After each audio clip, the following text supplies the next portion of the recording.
Hello everybody, welcome back. This is Tom in Los Angeles and I hope you're doing very well today. I'm going to try and do a brief video including my latest reads for the last couple of months, more or less, plus my kind of TBR. So let's see what's going to happen.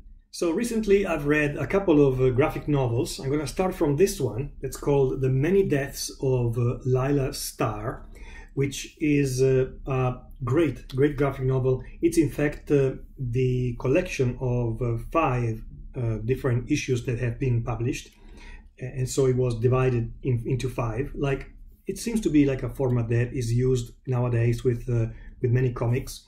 This is being published by the Boom Studios, which is a publisher that tends to focus more on I don't know, older teenagers, but really for adults. It's difficult. It is actually difficult to find comic books that are not for kids, meaning that they are stimulating, intellectually stimulating as well.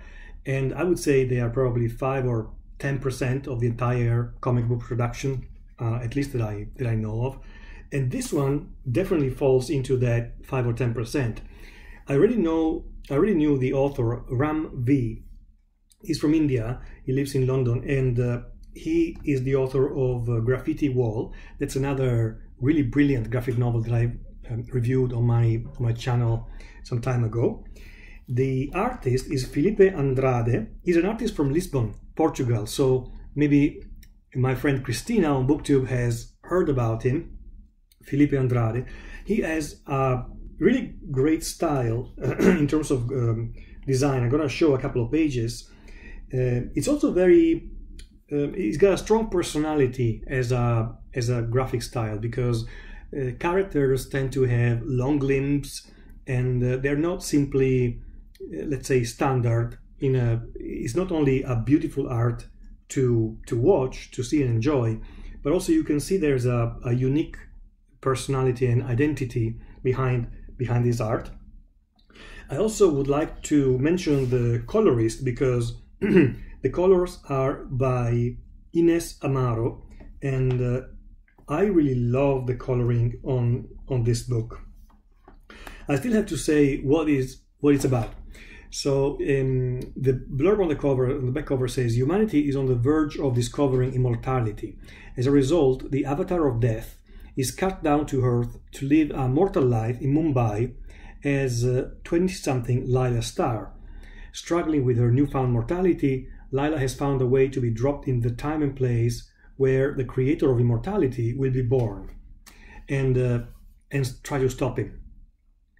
The thing I really love about this story is that it's probably the most, I would say without probably, it is the most Indian story that Ram V has written so far, at least the ones that I've read, because it has to do with Indian culture and Indian mythology and Hinduism as well, because this avatar is the incarnation of a Hindu deity. And the particular protagonist is the incarnation of the deity of death. But along the story we see many other gods and references to Hinduism that I have to admit, for the most part, I think I missed, because I don't know a lot about Hinduism, but I would love to understand more about it. So I found it stimulating mainly for this reason. The second comic book or graphic novel I've read, once again, it's in 5 parts. And in fact, I bought the 5 issues separately.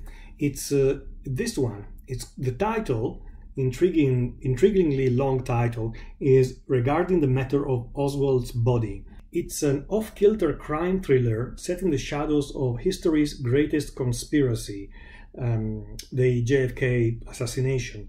The author, Christopher Cantwell, he is a native of Dallas, and he says himself about this work, as a Dallas native and born obsessive, the Kennedy assassination and its infinite mysteries have often occupied my stray thoughts, the author said. So this book is both an oddball love letter and an offbeat elegy to the strangest, most wistful, and ultimately tragic elements of the state of Texas. With a cast of characters you'll love to hate. There is a group of offbeat characters who are recruited by the CIA to take care of the matter of Oswald's body. I'm not going to spoil anything about this story because it's interesting and intriguing. And it's another one, coincidentally, another graphic novel by Boom Studios that I found stimulating. The story itself is really interesting, and it stimulated me to go and look a little bit further into the history behind this story, which is a perfect segue for the next the next read of last month, which is Kennedy's Avenger by Dan Abrams. This, in fact, was a buddy read with my friend, very literary Carrie.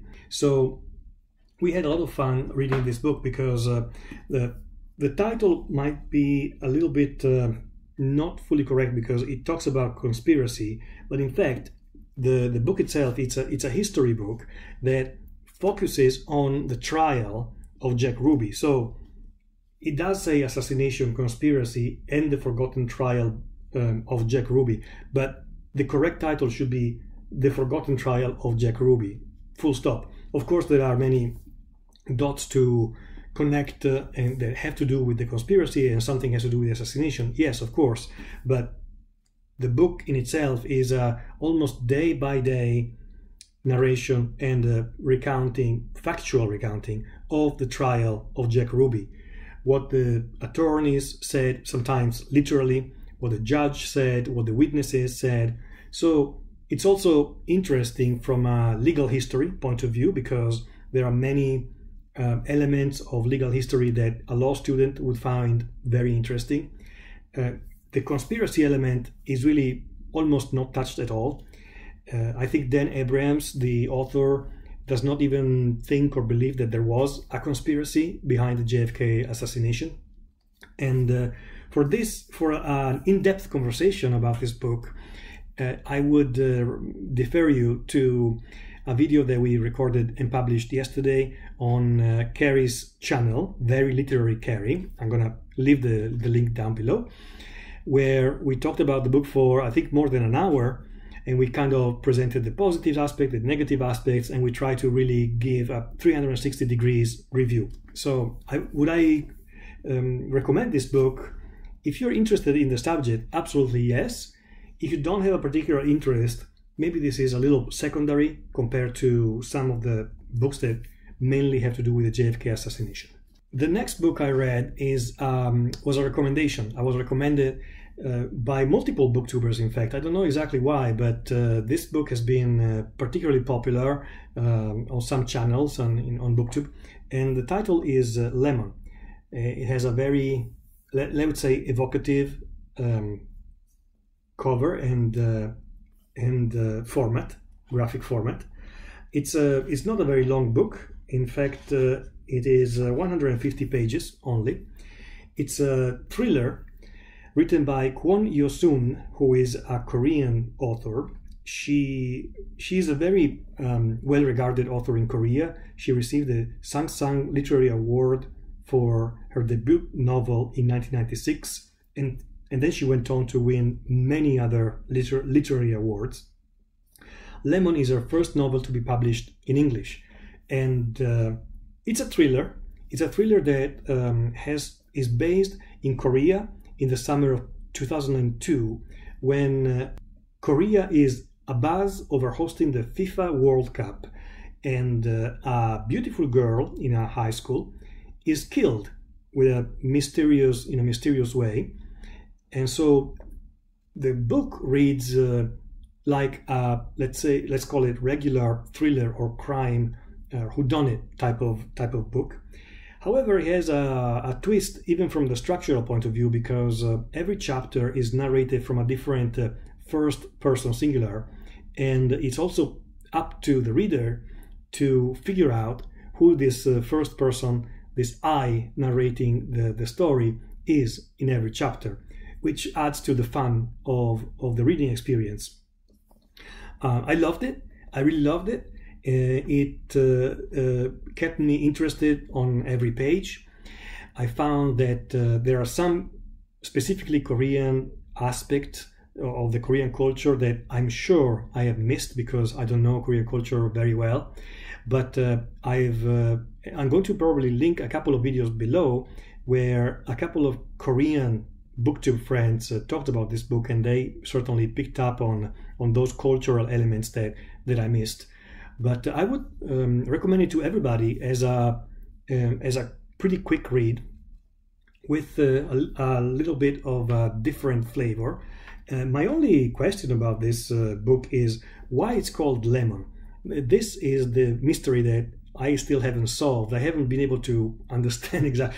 There is a lemon that is talked about during the story, but I don't understand why it's central and why the author decided to use the lemon for the title. So if anybody happens to know, please let me know in the comments, because I did not understand that. The next book I read was Bound for Gold by William Martin.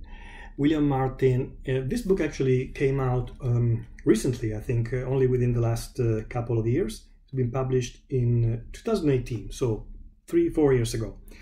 William Martin is a really good history fiction writer and adventure writer. He's been interviewed on Steve Donohue's channel. That's what gave me the inspiration to look into his work and to buy this book and read this book. It was absolutely worth it. It's a lot of fun. It's very quick. It's very readable, and so very quick to read, even if it's long, because the paperback is about 675 pages, and the story moves between the present, where we have a rare book dealer, Peter Fallon, who is kind of sucked into an adventure by his son unwillingly in the search for a stolen journal that will take them into the California gold rush. This is the historic event that the book revolves around. And the historic portion, or the second portion, let's say, the second rail of the book, is around 1848, 1849, and 1850, the main years of the California gold rush, which, as somebody who is not American and didn't really know a lot about that particular period of time and that history, I found fascinating. I still find fascinating. I'm thinking about reading some actual history books about the period of time, because I've read in some articles that some historians consider the California gold rush not only a pivotal moment in American history, but also a defining moment, that one of those elements that gave America its character, its personality, for the good and the bad, but the type of forces that converged during those years in California contributed to build the American spirit, which is made by obviously many different elements, but this one as well. And so I think there is a book by H. Brands, that a historian, that I would like to read about the period of history. This particular book is fun. One comment that I would make is that the portion that is based in the past, in 1849 and 1850, it kept me a little bit more interested. It seems like the historic fiction portion is just more interesting and also stimulating because of all the historic research that the author did.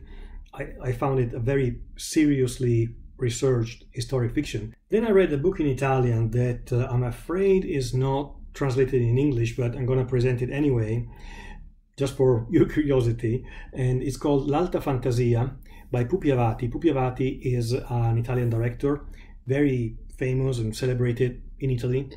A very good director too.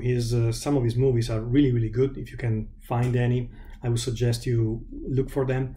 This particular book is a book that he wrote as in view of a movie about Dante that is going to come out this year in 2022. But it reads, even if it's made with the movie in his mind, it reads like a novel, and the chapters are a little short. And it's very original in that the protagonist of the book is in fact Giovanni Boccaccio, famous Giovanni Boccaccio, or the author of the Decameron. So in the fiction of this book, Dante is already dead, and Giovanni Boccaccio is tasked by the Florentines to bring a reward in money, in florins, 10 golden florins, to Dante's daughter, who in the meantime has become a nun in Ravenna. So this is the story of the fictional trip that Boccaccio took from Florence to Ravenna. And maybe he actually did this trip, because we know that Boccaccio was really a great promoter of Dante and the Divine Comedy in his times, after Dante's death in 1321. And this trip is the occasion and the opportunity for Boccaccio to kind of recount some of the key and crucial moments of Dante's life. All these crucial moments are historic, are moments of Dante's life that we know about. In fact, I had read a history book by a historian, Marco Sant'Agata, about Dante's life, and knowing what I read in that book, I can confirm that Pupi Avati certainly remained faithful to what the facts, the historic facts that we know, and that are also narrated by Marco Sant'Agata in the other book, which I'm going to link below as well if you're interested. Another fairly brief read was this one, The Spiritual Combat by Lorenzo Scupoli. Father Lorenzo Scupoli published this book for the first time in 1589. So this is kind of an old book, and in fact it's not only The Spiritual Combat, but also a collection of 3 short booklets: The Spiritual Combat, The Peace of the Soul, and Thoughts on Death. This is a classic Catholic spiritual text that I've been wanting to read for a long time. I'm very glad I read it. There is in fact, this book in particular influenced massively one of the prominent religious figures of Catholic literature, who is Saint Francis of Sales. He always brought this little text with him, apparently, and Saint Francis of Sales went on to write many classics of Christian literature. This is a book full of wisdom, is full of guidance for a Christian person, and I'm going to read only a very short passage that I find very wise. That's titled, "Prudence must guide our love for our neighbor, that it may not disturb our soul's peace. Christ said he came to set the world on fire. The love of God must have no bounds, but charity for our neighbor must have its limits." Interesting. It almost sounds like somebody today could talk about psychology on a magazine. Be careful not to consume yourself when you're trying to help somebody else or being useful to others. He says, "It's not required of us to be so zealous for the salvation of others as to destroy the peace of our own soul. Let's perform our actions with great simplicity and sanctity, and with the sole view of pleasing God." 500 years ago. So this is the spiritual combat. The battles against vice, passions, impurity, and sloth must be fought constantly if there is to be victory of the spirit and soul. So now I could move on to the second part of this video, which is my TBR. But because my TBR is never too organized, I have to admit, I'm going to just present a couple of titles, and then let's see what happens. This is my caveat. So first of all, in this moment, in these days, I'm reading the very, very recently published Flint and Mirror by John Crowley, which is a buddy read that I'm doing with my friend Jordan Parsons at his channel Jordan Parsons. I'm already at page 45 or 50 by now, but I'm quoting Jordan when I say it's predictably gorgeous. It's so beautiful. It's a tale of two loyalties. It's a little bit historic fiction and a little bit fantasy, but mostly historic fiction. It deals with the period of time between 1550 and 1600 between Ireland and England, and the campaign from Elizabeth I to establish her dominion over Ireland and the Irish Rebellion. It's a period of history that I don't know a lot about, and I don't know how much Jordan knows about. We are both kind of scrambling to keep up with John Crowley in this book because there's so much history packed into it. It's really a book that is stimulating us to learn more about history, which is fantastic. Another book on my TBR is Virtual Mode by Piers Anthony, And I have to thank John from Hey All You Listen Up. Hey You All Listen Up. This is the name of his channel, who is a great fan of Piers Anthony. And after hearing him sing the praises of this author for so much, I finally decided to get one of his books that's called Virtual Mode. It's the first of a series that's called the Mode series, science fiction and fantasy. So I think I'm going to enjoy it very much. The second one is The Bright Ages, a new history of medieval Europe. And it's also a very intriguing title that in this case, it was simply impulse buy. I was browsing around Barnes & Noble and I love the cover. The cover, in fact, is representing the mosaic of Ravenna Church. And it's so beautiful that I said to myself, I don't want to spend any time thinking about whether this book is worth it. I'm going to buy it because I love the cover. And I read many good reviews about it. Of course, it's a broad overview of the Middle Ages and some arguments. It brings some arguments that refute the common misperception of the Middle Ages as seen as the Dark Ages. I don't know how common this perception is, to be honest, because if somebody understands history, we know that the Middle Ages were full of light, of stimulating events, intellectual things, etc. So the Middle Ages as the Dark Ages is a bit of a surpassed stereotype. But it sounds like the authors, they are called Matthew Gabriele and David Perry. They want to probably nail this misconception in its coffin forever. Another exciting title that I'm looking forward to reading is this one, AI 2041. It's a science fiction book that's been written by two authors, Chen Qiufan, aka Stanley Chan, and Kai-Fu Lee, who is the CEO of Sinovation Ventures and the best-selling author of AI Superpowers. So this is a collection of short stories that revolve around artificial intelligence, but I've noticed that at the end of each story, I believe it's Kai-Fu Lee, the CEO of Sinovation, who intervenes and makes and adds an article, a brief essay, where he realistically and talks about the technology of the story presented in the story and its plausibility, its applicability in reality. And so I find it interesting that somebody who is an expert in the field, an expert in AI, is willing to participate and co-write a book like this one and help us think a little bit in a more informed way about these topics. The final book that I want to highlight that's on my TBR is this Summa of the Summa by Peter Kreeft, theologian. Summa of the Summa because the Summa is the Summa Theologia or Theologica by St. Thomas Aquinas.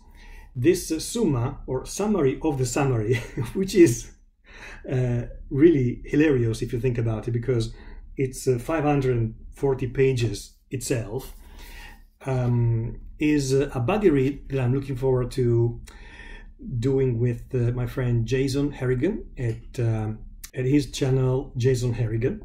And I think both of us are maybe a little bit hesitant to get started because it's obviously a pretty dense book, but we're also excited at the same time because there is a lot of St. Thomas in every Christian writer that followed his time, which is the 13th century.